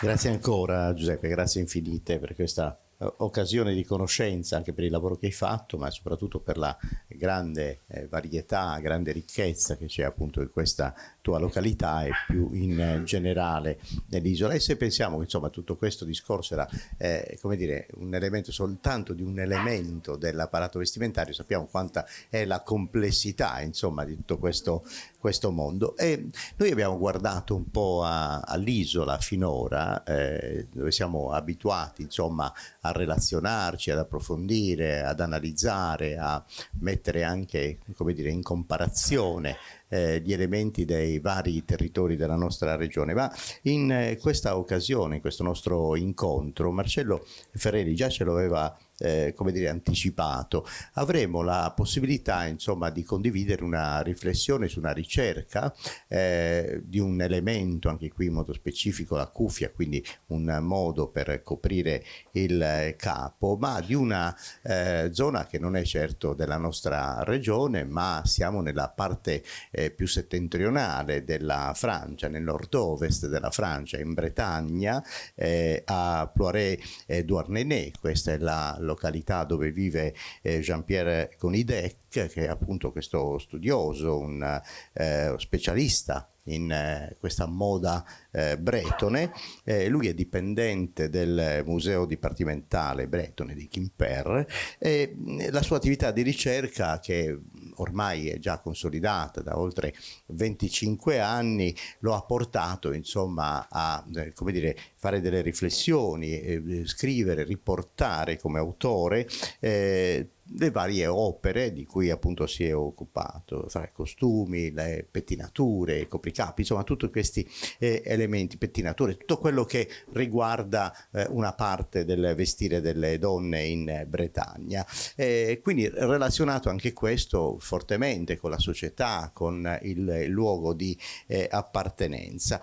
Questa ricerca credo che si collochi anche negli anni '80, quindi questo è un po' il punto di riferimento, sempre nell'area di Douarnenez, quindi siamo proprio nel luogo dove questo studioso conosce molto bene e opera molto bene da 25 anni. Quindi la cuffia e il suo utilizzo, questo è un intervento che noi abbiamo come documento audiovisivo, un documento filmato, ovviamente in lingua originale, ma giustamente c'è stata già la traduzione, quindi ci sono i sottotitoli in italiano, per cui possiamo, facendo attenzione alla lettura dei titoli, anche capire profondamente appunto il senso di questo intervento, questa ricerca e soprattutto questa parte insomma della Francia così importante per questa tipologia, per questo elemento insomma del vestiario. Vediamolo insieme il lavoro di Jean-Pierre Gonidec. L'Ema d'Annol, de Zavro Sardigna, mais au Jean-Pierre Gonidec, de Zavro Vreise. Bonjour à tous sur l'île de Sardaigne, je suis Jean-Pierre Gonidec de Bretagne. Je remercie Marcello Ferrelli pour son invitation. Je vous remercie également de votre attention aujourd'hui. Je vais donc, si vous le souhaitez, vous parler de mes recherches que j'ai entamées dans les années 80 dans le secteur autour du costume de Douarnenez, puisque si en Bretagne un certain nombre de costumes avaient été étudiés depuis le 19e siècle, notamment par des érudits, c'est surtout à partir des années 50 que ça s'est fait de façon plus sérieuse, et le secteur de Douarnenez, mon pays, n'était pas très bien représenté, ce qui, moi, me posait des interrogations, et donc je suis allé à la recherche de ces informations. Alors tout d'abord, je vais vous montrer où se trouve Douarnenez. Alors pour ça, je vais me lever, parce que sinon, vous ne verrez pas grand-chose. Donc voilà la carte de la Bretagne, avec les différentes, en couleur, les différents pays. Alors dans chaque pays, il faut bien imaginer qu'il y a plusieurs modes, puisqu'en tout, en Bretagne, on dénombre 66 grandes modes vestimentaires. Et mon travail s'est trouvé dans ce secteur-ci, ici à Douarnenez, où là on voit une partie des costumes qui étaient portés ici dans ce bleu clair là, mais également dans la presqu'île de Crozon, également dans le sud du pays bigoudin, et puis également à Concarneau. Donc une mode particulière et donc difficile à étudier, c'est pour ça peut-être qu'elle avait été juste survolée à ce moment-là. Alors, que vous dire, je suis obligé de prendre des papiers pour pas me mélanger et puis vous faire perdre votre temps aussi. Lorsque je me suis intéressé aux costumes de ma commune, à Douarnenez, donc, il y avait de nombreuses femmes âgées, mais qui ne portaient plus que la coiffe avec le costume citadin classique, avec un manteau, un tailleur, avec parfois une fourrure. Il n'y restait plus qu'une seule femme à porter le costume complet, avec le grand châle, ce qu'on appelle le grand mouchoir. Je vais vous montrer un exemple ici. Voilà. Donc elle portait ce type de vêtements, mais comme elle était très âgée, l'ensemble de la tenue était noir. Voilà le costume d'ouvrière d'usine de Douarnenez, puisque Douarnenez c'est un port de pêche, à la Sardine principalement, où il y a eu de nombreuses conserveries qui se sont installées. Ce qui tranche avec la campagne juste à côté, où les costumes étaient tout à fait différents. Voilà, ils pouvaient être comme ceci, les costumes de la campagne. Alors c'est, j'ai envie de dire, au bout de la rue. Et donc, il y avait des différences notables. Et tout ça, c'était un petit peu compliqué à gérer. Alors moi, de mon côté, lorsque je me suis intéressé à collecter des informations, je suis allé voir les personnes que je connaissais. Ma nourrice par exemple, qui portait la coiffe quand j'étais tout bébé, et puis les voisines, et puis les gens du quartier, et je voyais bien que lorsque je leur demandais des informations sur les costumes, c'était assez compliqué de les obtenir. En effet, elles avaient toutes travaillé en usine, et le vêtement, honnêtement, c'était pas trop leur première priorité. leurs coiffes, elles étaient capables de me les expliquer. Comment le matin, elles les posaient sur 3 bonnets différents, ou 2 bonnets selon les personnes et la façon dont elles avaient appris ou qu'elles avaient décidé d'appliquer.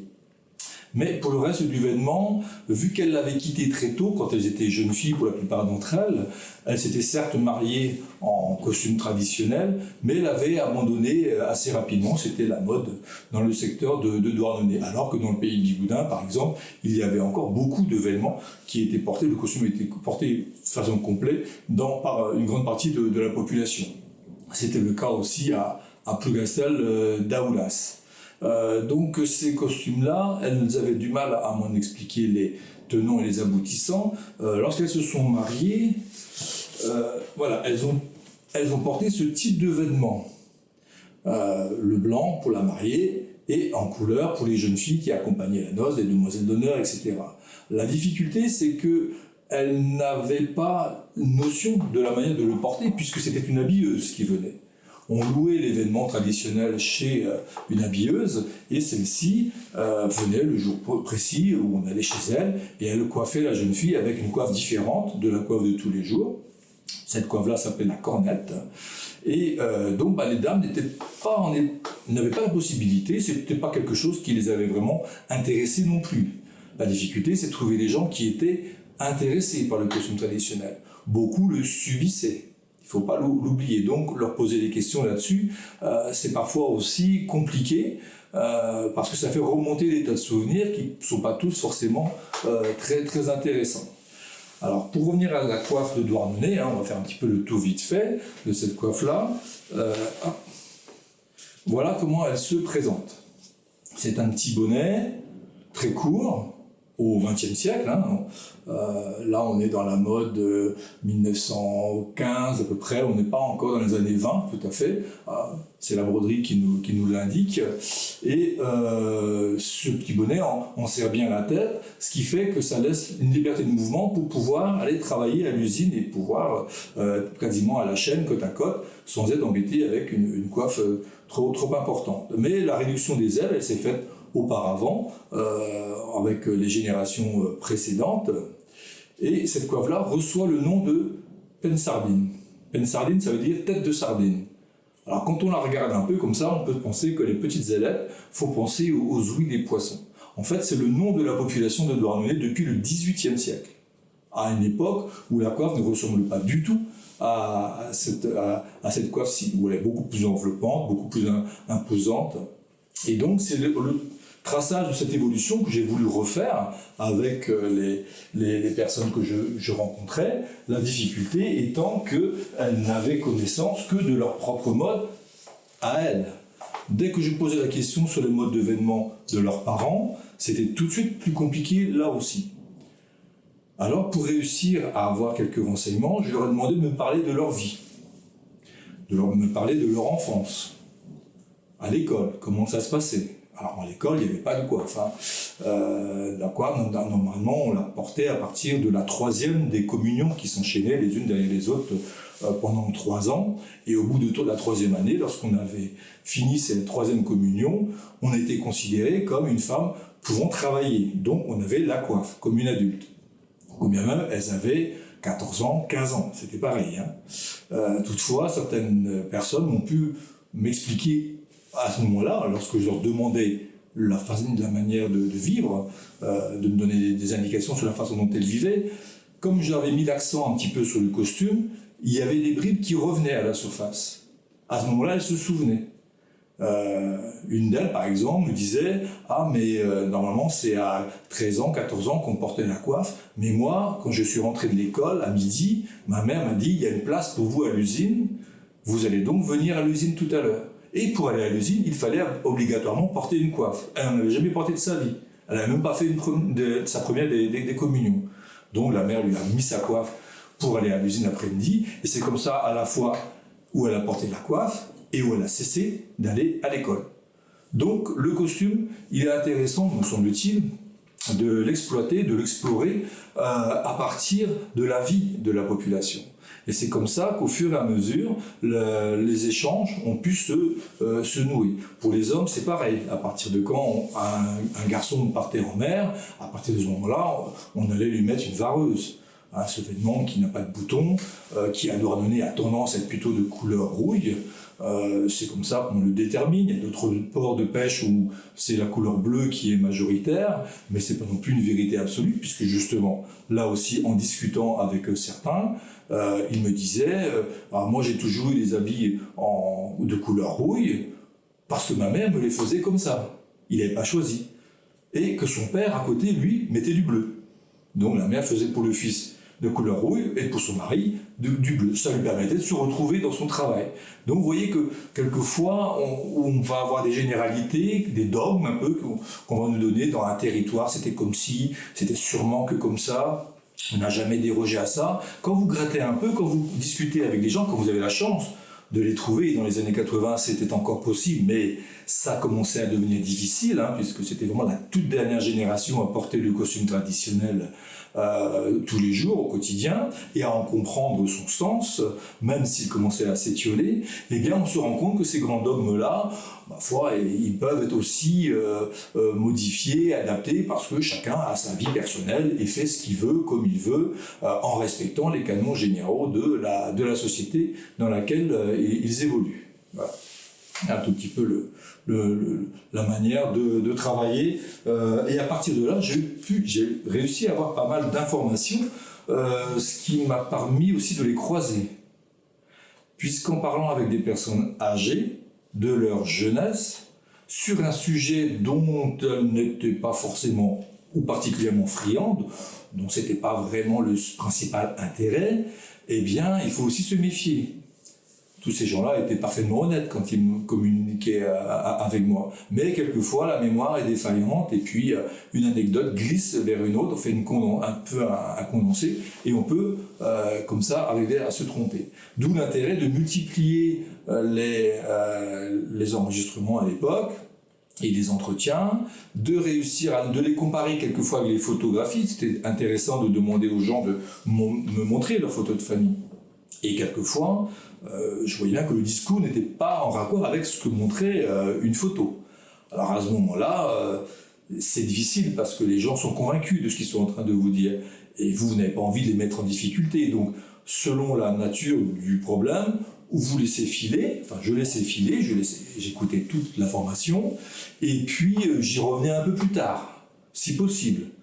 Quelquefois, c'était pas possible, vu la nature de la personne. À ce moment-là, je laissais tomber, je gardais ça comme hypothèse, avec un certain doute.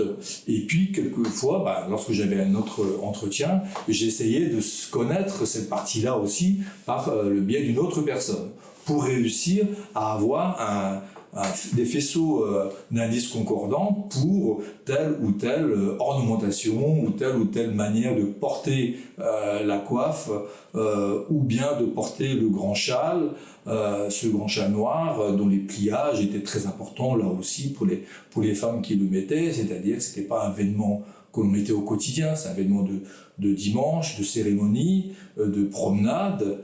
Quand on met ce vêtement-là, on ne travaille pas, on ne va pas faire la cuisine, on ne va pas aller s'occuper des enfants, on est en tenue. Voilà. Donc on a ces vêtements-là. À côté de ça, bien évidemment, il y a les costumes de travail, les costumes du quotidien. J'en ai mis quelques-uns ici. Je vais regarder ça. Hop. Des costumes du quotidien qui se retrouvent notamment dans la campagne. On est au 19e siècle, on est à Ploiré. Donc c'est la commune mère, la paroisse mère de Douarnenez. Ici c'est une mode de paysannes, elles n'ont pas de châle, elles ont un corsage très ajusté. Et puis si on regarde sur l'arrière de la coiffe, on voit qu'on a des très grandes ailes. Alors que la coiffe que je vous ai montrée tout à l'heure, elle a des ailes très courtes.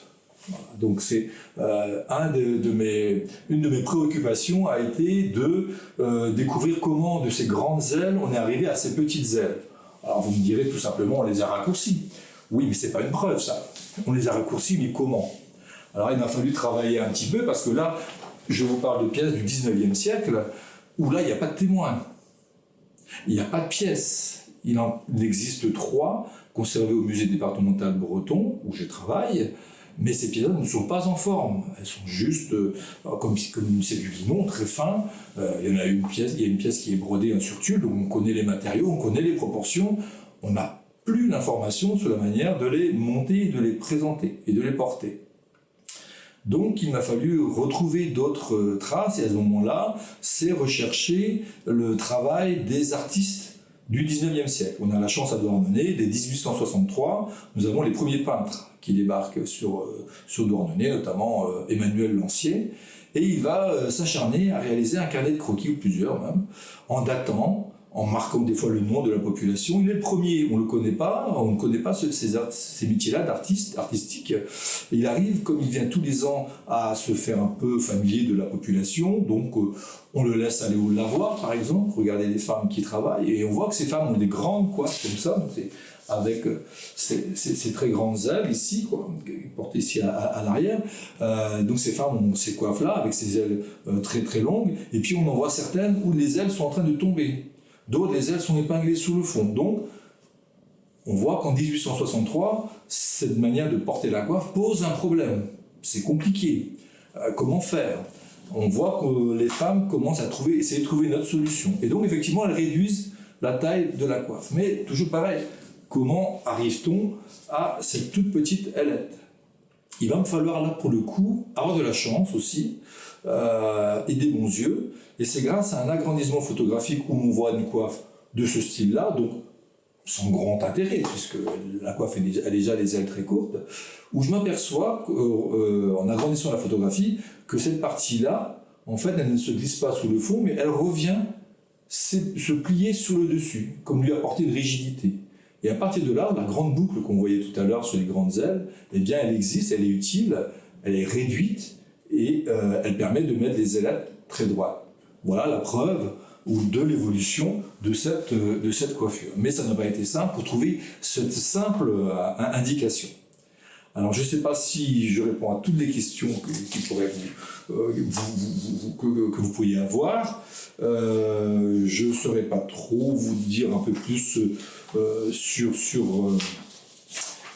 ma manière de procéder. Enfin, de façon générale, c'est comme ça que je suis intervenu, que j'ai eu pas mal de résultats, et j'ai pu de ce fait éditer un ouvrage sur Douarnenez, Costumes et société en 2000, et puis un autre, Costumes de la Cornouaille maritime en 2021. Du coup, ce travail-là, j'ai pu aussi l'étendre. Du port de Douarnenez, je suis allé au port de Crozon, on a vu tout à l'heure sur la carte, où c'est la même coiffe quasiment, mais pas tout à fait. Elle est un petit peu différente, et en discutant avec la population, on se rend compte aussi de l'évolution qui a pu être réalisée. C'est vrai qu'en Bretagne, en général, même de façon systématique, une coiffe trouve un territoire et s'étend,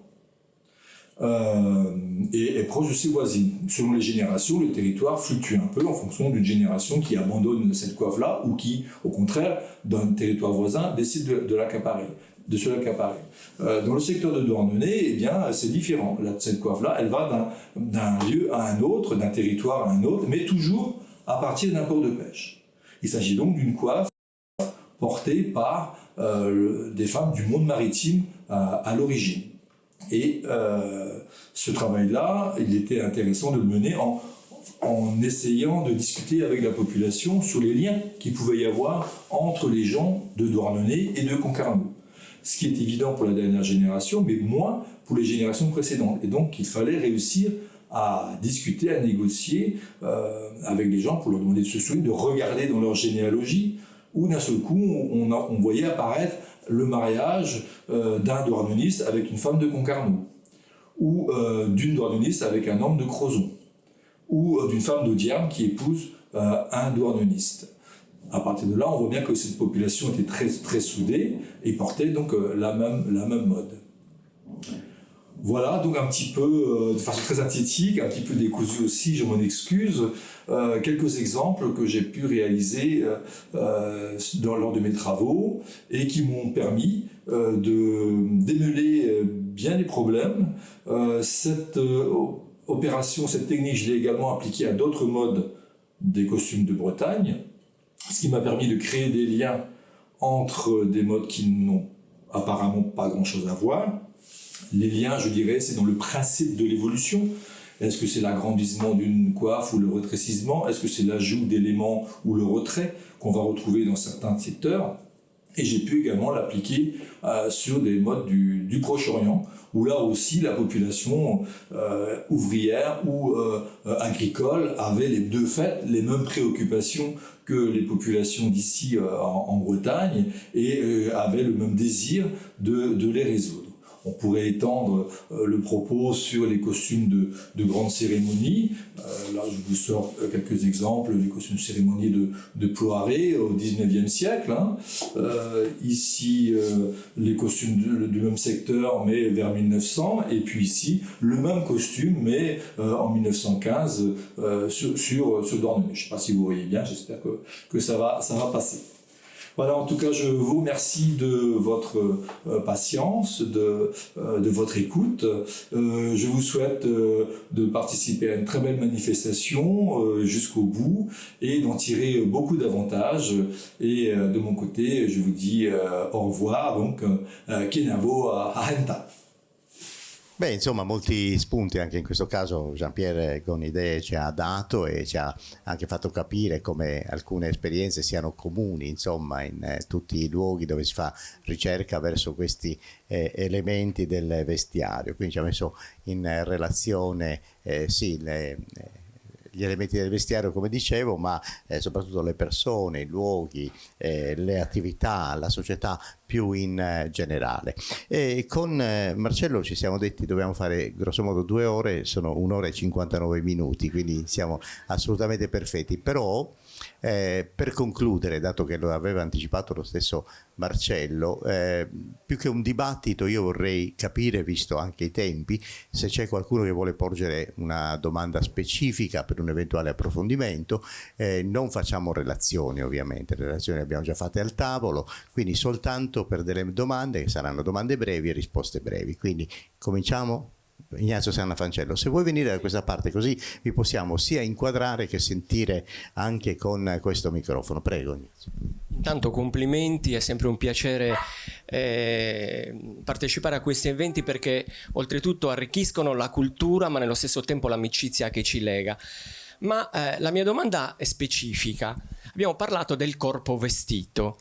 C'è stato un momento che mi ha riportato indietro la mia di studio, di relazione, mi ha riportato a 40 anni fa, quando io a Selargio è un paese vicinissimo a Cagliari, quindi dista 4 chilometri, quindi è Cagliari, e ho visto quell'immagine del costume del 1960 e ho pensato, nel 1960 la caviglia da noi era già stata superata di lungo, le minigonne erano a mesugoscia, come si diceva, e quindi più di corpo vestito era un corpo svestito in questo caso.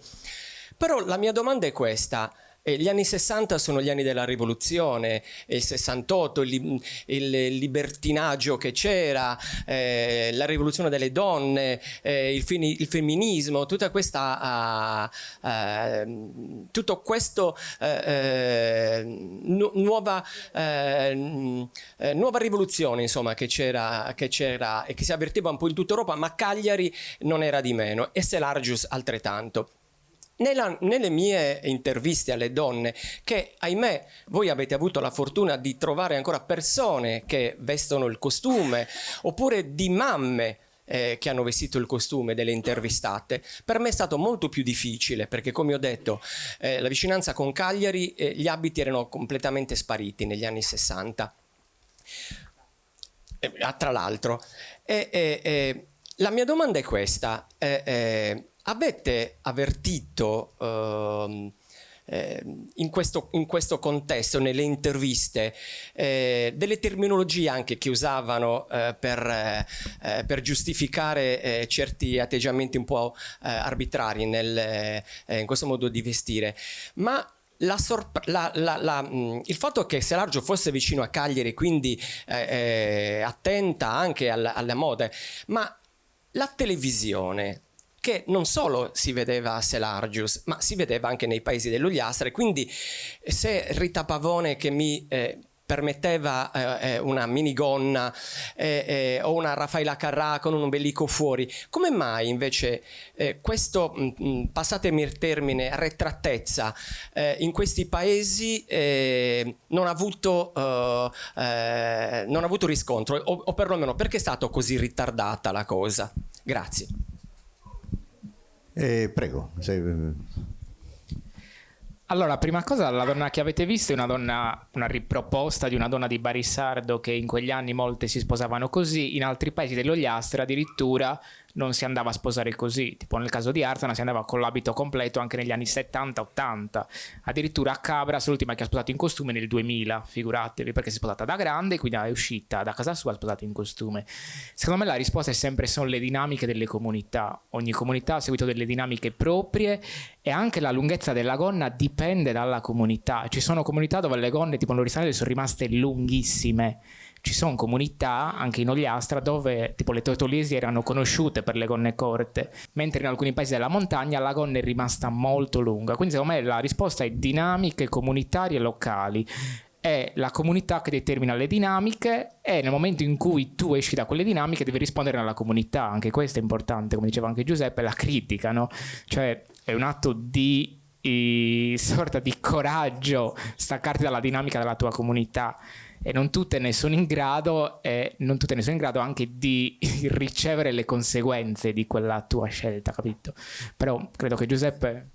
Ma basandomi sulla mia esperienza, delle volte chi determinava l'innovazione, chi accorciava le gonne, chi usava tessuti diversi da quelli della comunità, o erano persone che andavano fuori Busacchi, quindi anche semplicemente nel paese vicino. Faccio l'esempio delle vedove a Busacchi.